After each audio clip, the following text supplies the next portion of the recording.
Hey everyone, this is Mr. K, and today we're going to be evaluating some definite integrals.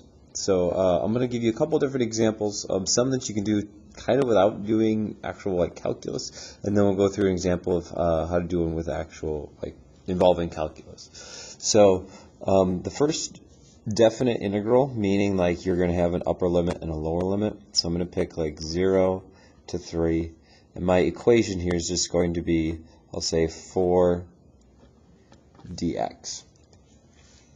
So if you recall, the integral is really finding the area under the curve, or the area between the curve and the x-axis. So this one you can do graphically. What you could do is, if I were to graph the line y equals 4, that's just going to be a vertical line, or excuse me, a horizontal line at 4. I went up vertically, but I went across horizontally. So what we're doing is we want to find the area, but we're only going to look from 0 to an x equals 3. And if you notice, this is going to make a nice rectangle. And so that's the area we want to find. So to find the area of a rectangle, you would do the base, which is 3, times the height, which is 4. And so I know that this integral is going to equal 3 times 4, which is 12. Another way you can do that is sometimes you'll have lines involved, and so if I wanted to, let's say I want to find the integral from 1 to 4 of the equation x plus 2 dx. Again, if you go and you graph that line, we're starting at 2 on the y-axis, so that's our y-intercept is 2. Then our slope is up 1 over 1, or our slope is 1 over 1. And so we're going to end up with a picture like this. And so I want the area under this curve from 1 to 4. So what I'm going to do is I'm going to split this up and make a shape out of it. So we got 1 right here. We're going to go to x equals 4. And so this is the area of the shaded region that we want. So what I can do is I can break this up into a rectangle and a triangle. And now I can find those areas separately and add them together. So looking at this rectangle right here, I have, if I'm going from 1 to 4, that means this base here is 3. And then it's going down to 0, but I see that it goes up to y equals 3, so that means this is 3, so it actually ends up being a square. So the area of this piece right here is 9. And then I can do the same thing for the triangle. So the triangle, I can see that it still has a width of 3, or a base of 3.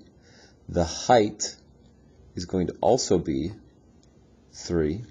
And so now the area of a triangle is base times height divided by 2. So I know that the area of the triangle will be 4.5, and so you can add those together. So 9 plus 4.5 is equal to 13.5, and that's the value of that integral. I can show you how to do this also. You can do the same exact thing, only instead of using area model, you can use calculus and use your power rule. If you don't know what the power rule is for integration, you can check out my video on that. But I'll show you that you end up with the same exact thing. So if I wanted to integrate from 1 to 4 of x plus 2 dx, first, if you're going to apply your power rule of integration, you're going to have, and this is, I'm putting proper notation in here, you'd have x squared over 2 plus 2x. And we want to look at that from 4 to 1, or from 1 to 4, because that's our lower limit and our upper limit. So this is our antiderivative here. And so in order to calculate this, what you need to do is you need to substitute in your upper bound first, and then subtract if you were to substitute in your lower bound. So what this would look like would be, I would substitute in a 4, so I'd have 4 squared over 2 plus 2 times 4.